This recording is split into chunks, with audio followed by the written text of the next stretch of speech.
बंद बंगला समजला फ्री रिसॉर्ट. महिनाभर पार्टी नंतर त्याच बंगल्यात चोरी. शेवटी पोलिसांनी उतरवली नशा. कोल्हापूर जिल्ह्यातील करवीर तालुक्यातून एक धक्कादायक प्रकार समोर आला आहे. शिंगणापूर येथील एका बंद बंगल्यात तब्बल महिनाभर पार्टी करणाऱ्या आणि त्याच बंगल्यातील साहित्य चोरी करणाऱ्या 2 तरुणांना करवीर पोलिसांनी अटक केली आहे. अटक करण्यात आलेल्या आरोपींची नावे प्रसाद अजित मिसाळ वय 19 आणि साहिल सचिन सोनुले वय 22 अशी आहेत. पोलिसांनी त्याच्या ताब्यातून 2 टीव्ही, गॅस सिलेंडर, शेगडीसह सुमारे 42,000 रुपयांचा मुद्देमाल जप्त केला आहे. मिळालेल्या माहितीनुसार शिंगणापूरमधील शाकंभरी कॉलनीत एक बंगला काही महिन्यांपासून बंद होता. या बंगल्यात बाल्कनीतून प्रवेश करून काही तरुण नियमितपणे पार्टी करत असल्याचा व्हिडिओ समोर आला होता. घटनास्थळी दारूच्या रिकाम्या बाटल्या, स्नॅकची पाकिटे, नशेच्या इंजेक्शनचे अवशेषही आढळून आले होते.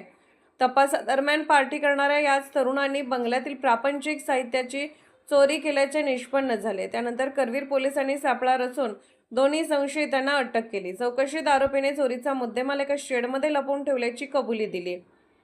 त्यानंतर पोलिसांनी तो मुद्देमाल जप्त केला. ही कारवाई पोलीस निरीक्षक रवींद्र कळमकर यांच्या मार्गदर्शनाखाली पोलीस अंमलदार रणजित पाटील, विजय तळसकर, सोमराज पाटील, योगेश शिंदे, अमोल चव्हाण, प्रकाश कांबळे, अभिजित कांबळे आणि श्रीधर जाधव यांच्या पथकाने केली.